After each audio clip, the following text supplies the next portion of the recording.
Hey guys, how's it going? Welcome back to Tournament Takes. Today is Wednesday. Sorry, no, it is Tuesday, December 29th. It is about 3 o'clock here. We have about 50 minutes or so before a lock on this 10 gamer slate. I kind of wanted to break this down for you guys really, really quick. Not really go game by game. There's a lot of news to get to, a lot of Minnesota chalk to get to.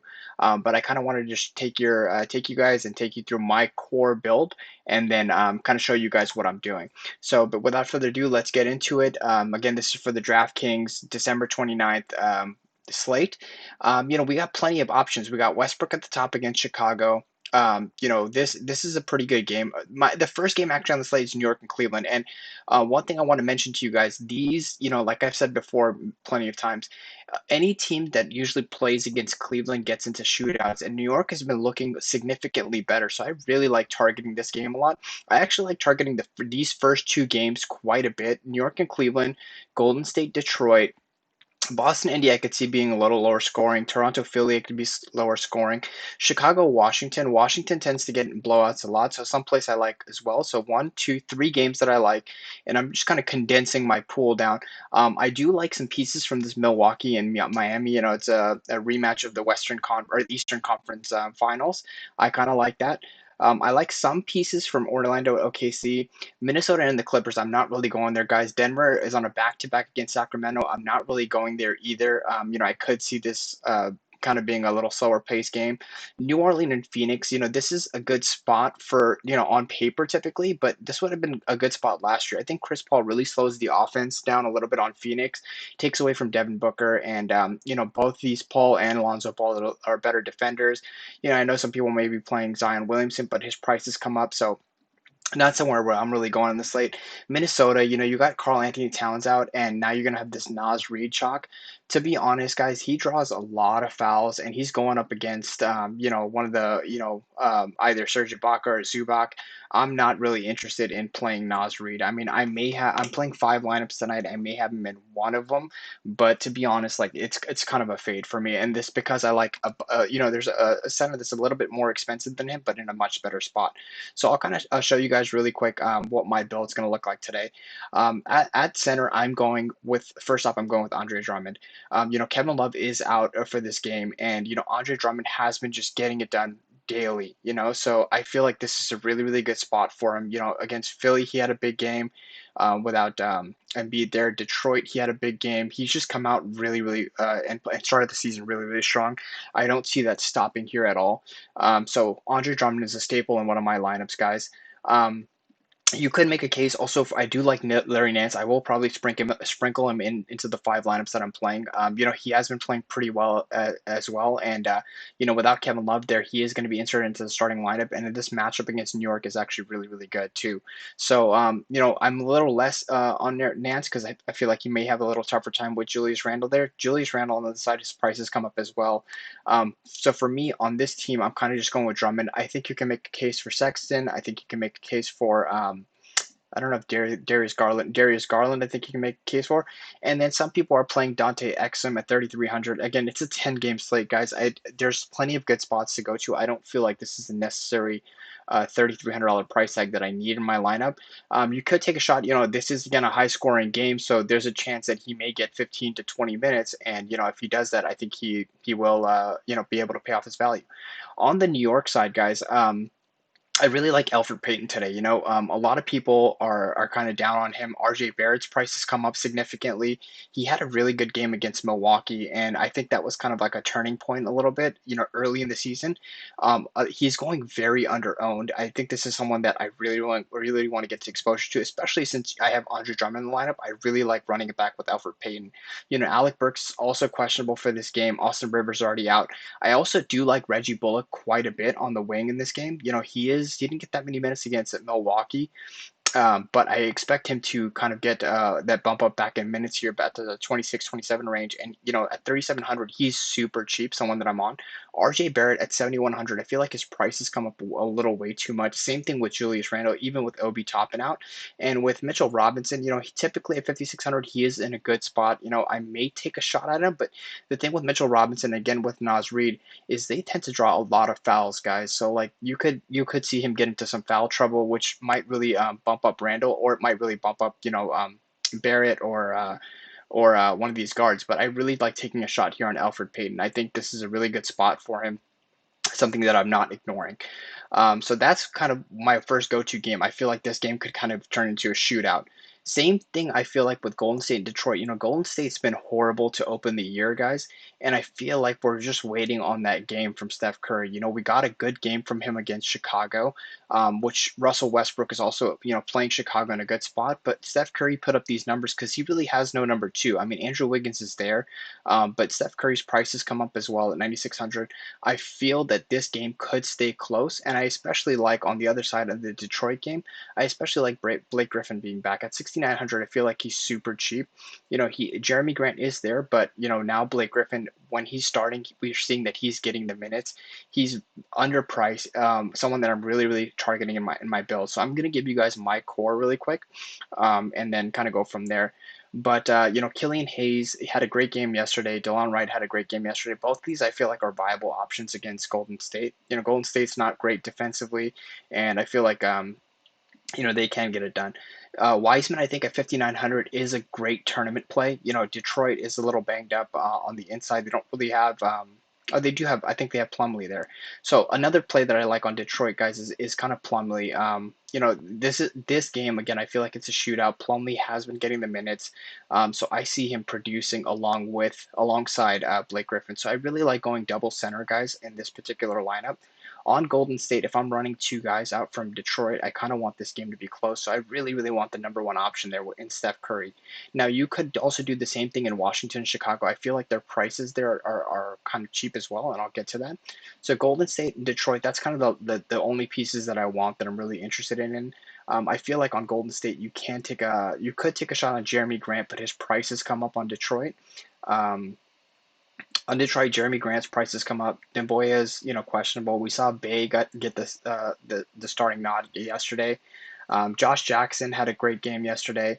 All these guys are in play, but with Blake Griffin back now, so it makes them a lot less in play to me. DeLon Wright is the only one I think I would take a shot on, but there's other guards that I like a little bit better, so I'll kind of get to that.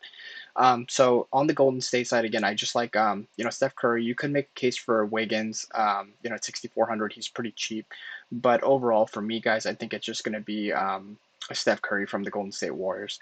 So that's kind of what I like. I like the 2-1 here, and then I like a 1v1 on Elfrid Payton, Andre Drummond. I'm not really targeting Boston and Indy. You could make a case for Sabonis. You could make a case for Turner. I think Sabonis' price is catching up to him now. So he's not really priced. He's priced now with, just $100 less than Andre Drummond. And in this scenario without Kevin Love, I really like going with Andre Drummond. And like I said, I do also like Larry Nance in that game. So, I think you could, interchange Blake Griffin and Larry Nance. So this is kind of my core build, guys. With the exception of these two guys, exception of Elfrid Payton, Plumlee, I think Blake Griffin and Andre Drummond are going to be in a majority of my lineups. So on the Chicago-Washington game, you have Lauri Markkanen questionable, Westbrook starting. His price at 9,700. Great spot for him. He seems like he's been getting that triple double. He's kind of a triple double machine here. So I really really like playing him in lineups that I'm not playing Curry in. Because I can only afford one of them. And then on the Chicago side, I feel like a lot of people are going to be targeting Wendell Carter Jr. His price has come up with Lauri Markkanen out now. I think it makes potentially out. I think it makes Wendell Carter Jr. even with the higher price. I think it makes him a good value, but it is a tougher matchup against Thomas Bryant on the other side.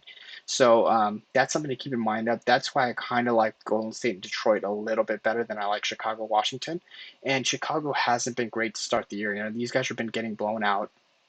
Against Golden State, you can see why I like the Golden State or the power forwards from Detroit.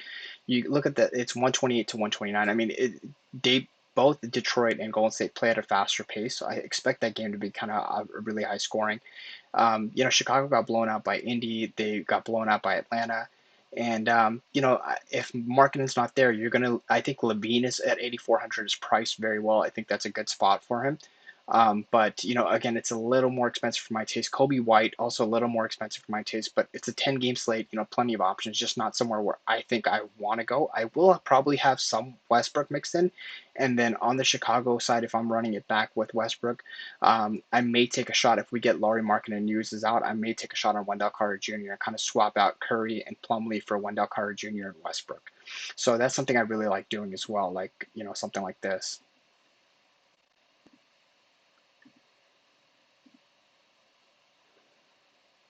Something like that, right? So it's kind of like a similar type build. So let's go back and I think Westbrook. I mean, I think Blake Griffin, regardless, is going to be in my lineup, guys. So I don't think that's somewhere I'm pivoting off of.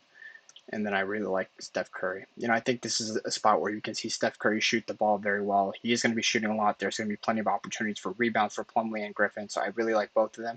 And you also can, like I said, if you're going out for Payton, you can also go Drummond and Larry Nance. So I like taking two of the big guys with one of the guards. Pretty much is kind of the route that I'm taking today. So that's it for the first five set of games. Milwaukee at Miami. This is a matchup that we had in the Western Conference Finals. With Jimmy Butler potentially not playing today, I think Tyler Hero makes a great play. I also like Goran Dragic. I like Tyler Hero a little bit more because he's getting a little more stable minutes here. 32 minutes against New Orleans, 32 minutes against Orlando. Not a great fantasy point producer, but Milwaukee, historically last year and this year has given up the most to 3-point attempts and 3-point made shots to the guards. So I really like taking Tyler Hero in this spot, and you guys can kind of fill this out with some value. You have a $3,200 Mike Muscala if you guys wanted to play that. I know he's kind of chalked today. But just staying on this Milwaukee game, I think Giannis is in a decent spot, but I also really like Middleton. In the finals, we saw that, or in the Eastern Conference Finals, we saw Middleton. He's had a really strong start to the season. He is priced up at 7,700, and if they keep this game close, I feel like Middleton can have a really, really big game. So if you're playing Tyler Hero, I really like running it back with Khris Middleton. Now you're gonna have to kind of make some sacrifices if you give up something like that here. I mean, if you give up. If you take Middleton and Hero, you're gonna something else is gonna have to give. You may not be able to play all the expensive guards, so you're gonna have to really make some tough decisions on the slate. But it's something that I'm open to in lineups that I'm not playing Curry. I don't mind taking Tyler Hero along with Middleton. Taking Blake Griffin, I don't think I can fit in a Curry there. I do like Elfrid Payton. Maybe if you expect this game to stay close, maybe you play both Dragic and Tyler Hero, and then you run it back with Middleton, and that leaves you 4,800. You could still play that Nas Reed chalk if you want to, or you can play Mike Muscala. Now, the reason Mike Muscala is chalk is because OKC Al Horford is resting, and also we get news that George Hill is questionable. And I did play George Hill yesterday. If he does sit, I really like Dort in this spot, and I think he's good. He's been getting the minutes. He's been shooting the ball pretty well to start the season. 5 for 7 from three against Utah. It's a decent matchup against Orlando. They tend to play a little slower, but I think Dort's a good spot. And on the other side, in this game, I also like Terrence Ross quite a bit. Terrence Ross also has been shooting the ball very, very well to start the season. I think that continues here against OKC, but not something I'm really trying to jam into my lineup because both these guys are about $5,000 or so. About $5,000. I really like taking Elfrid Payton and Tyler Hero a little bit more. But in lineups that I'm maybe not playing Tyler Hero and Middleton, if I'm playing someone like a Curry and a PLUMLEE, I really think this is a spot where you can go to this game and play someone like a Ross.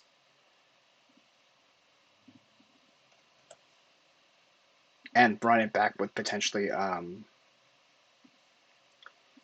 with a Dort, because he is going to be low owned, and because of the fact that George Hill may be out, he's going to be in line for significant amount of minutes, which I feel is really, really good chalk. So you could also move, play power forward here and move like to the $3,200 Mike Muscala if you want to. So that's another spot that opens up. If you do play Mike Muscala on this team, and people are playing him again just for the minutes against OKC, which is not a bad move. So you could play someone like potentially Darius Bazley or Chris Boucher against Philly, or if you want to play one more Golden State Warrior against Detroit, you could play Kelly Oubre. So, plenty of routes to take here. But again, I really don't like Muscala. I kind of like Plumlee a little bit better. That's the center position overall. I think it's pretty deep today. Jokic is on a back-to-back, not somewhere where I'm really going. Embiid's questionable this game. Sabonis is a little expensive. Vooch against OKC is not bad, especially with no Horford there. I feel like he can really, really take Muscala to town. I feel like people are going to be on the wrong side of that. I feel like Vooch can get the better of this matchup. Bam Adebayo without Jimmy Butler there, I feel like he's in a really good spot too. So he's another guy that I think if you guys are paying up at center, he's someone you want to take a look at. But for me, I'm kind of leaning with Plumlee and with Drummond on this slate. I'll kind of dive into it a little deeper, and I'll post it on my Twitter. The link will be down in the description. So if you guys check that out, I will post an update to it. Once I get to it. Aside from that, Minnesota, I mean, you can take a shot on Naz Reid. You can take a shot on Ed Davis. It's a 10-game slate, and I don't really like paying 5,100 for Naz Reid when I'm much more confident in a player like Elfrid Payton for 5,500. With DraftKings, you kind of got to weigh all the positions because you have utility, you have multi-position eligibility. You got to really weigh, all the value, all the salary. Whereas DraftKings, it's just position by position. You could, DraftKings, maybe you pay up at point guard and you pay down at shooting guard, or you pay down at small forward, or whatever the case may be. With DraftKings, every position is kind of interchangeable, so it's a lot more strategic. And I really like the way DraftKings kind of opens up the slate where you can play 4 point guards if you want to, like point guard, shooting guard, and then another guard in util. So I think those guys like. That's pretty much it for me, guys, on this slate. I'm really not targeting any other spots. For me, I'm going to take some guards from Miami against Milwaukee. I like some pieces, like 1 or 2 guys from this Orlando OKC game. For the most part, I'm not really eating any of the value in Minnesota. On the Clippers, they said Kawhi may be potentially out. So you could play someone like what's his face? Paul George at 8,500, but his price is pretty expensive against Minnesota. Now, Minnesota has not been good against point guards, so you could play someone like even like a Lou Williams at 5,100, which is pretty cheap in my opinion. But just overall, not a place where I'm really targeting overall. Like I feel like the Clippers play a little slower for my taste. So I'm just not really going there. And Denver and Sacramento, Denver's on a back-to-back. This could, on paper, typically this is a high-scoring game. But overall, I just like a lot of spots better. So for most part, guys, I'm targeting pieces from Orlando, OKC, 1 or 2 guys, like I said, or some of the value. If we get George Hill out, I really like Dort. I also like kind of Basley a little bit. Guys who are going to kind of be on the wing. Hamidou Diallo maybe slides into the starting role. So I think it's good to kind of keep an eye on that and kind of figure out where that's going to go. Hamidou Diallo is only 3,800, so I feel like that's a pretty good spot as well. And on the Orlando side, probably it's going to be either probably Fournier or Terrence Ross for me. I'm kind of like Terrence Ross because just he's had the hot hand. He's coming off the bench. He has that high usage off the bench, so I really like that. And then Milwaukee, Miami, I kind of like Middleton a lot. Hero, and I like Dragic. I mean, you can make a case for Duncan Robinson. If he's hitting his threes, Duncan Robinson can give you a big game. But for the most part, I kind of like the guys with a little more usage, whereas Duncan Robinson kind of waits for the ball to come to the corner. Chicago, Washington, guys, if you guys are playing this game, I think you guys can play, Westbrook, and then I like Carter. But for me, guys, the 2 games that I think you guys should be really, really focusing on this slate is the New York game against Cleveland, because we've seen, it's not only this year, it's happened last year too. Anytime New York and Cleveland get into, they play each other, it kind of gets into a track meet. So I really like the game environment in New York, Cleveland, and I really like Golden State and Dallas. So for right now, my core guys is probably going to be someone like Steph Curry, Andre Drummond, Blake Griffin, and Elfrid Payton. These are kind of my core plays. Because they're these 2 games, these are the 4 cores that I'm kind of going with. And I think Elfrid Payton's ownership is going to be way too low on this slate. So good luck, guys. I'll see you guys back here for the next slate tomorrow. Hope you guys get this. It's about 3:25. It'll take me a few minutes to post it to YouTube. Hopefully you guys get this information before lock. And good luck today. And I'll see you guys on the next one. Talk to you guys soon.